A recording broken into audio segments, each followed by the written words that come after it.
On en fabrique chaque année 2,3 milliards à travers la planète et certains d'entre eux parcourent parfois plusieurs dizaines de milliers de kilomètres avant d'arriver sur les étagères du magasin de prêt-à-porter. Je vous propose donc de suivre l'itinéraire d'un de ces jeans, l'un des itinéraires les plus longs. Alors, notre histoire, ou plutôt notre voyage, va commencer en Inde, à Ludhiana. Pourquoi dans ce pays? Eh bien, tout simplement parce que pour faire un jean, il faut du coton et que l'Inde est le premier producteur mondial de coton avec 6 350 000 tonnes par an, au passage, je rappelle. Mais vous l'avez dit que le coton consomme beaucoup d'eau. Pour faire pousser le coton nécessaire à la fabrication d'un jean, il faut 4000 litres d'eau.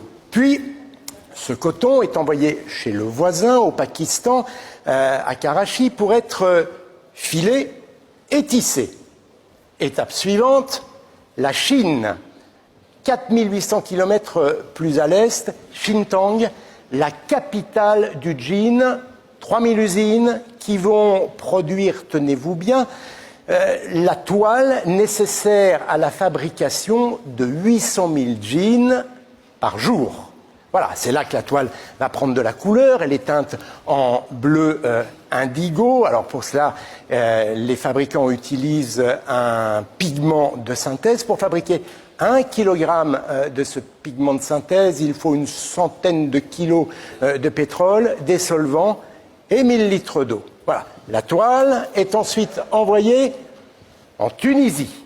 Et encore 9500 km de plus au compteur. Là, elle est assemblée. On va ajouter, vous savez, les petits rivets qui, en général, arrivent d'Australie. La fermeture éclair, c'est devenu une spécialité du Japon. Quant aux boutons, eh bien, très souvent, ils arrivent de République démocratique du Congo.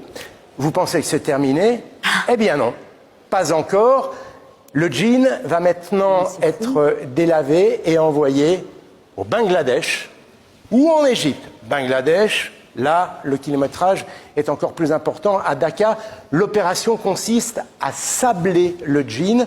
C'est une opération très nocive. Il existe un système un peu plus vertueux qui utilise le laser, mais ça, c'est beaucoup plus cher. Voilà, là, le jean est terminé. Il ne reste plus qu'à l'acheminer vers la boutique où il sera vendu. Au moment où ce jean va arriver sur les étagères, il aura consommé environ 11 000 litres d'eau et parcouru 65 000 kilomètres, l'équivalent d'une fois et demie le tour de la Terre, et dire que cette toile a un peu été inventée à Nîmes, dans le sud de la France. C'est dingue. C'est ça.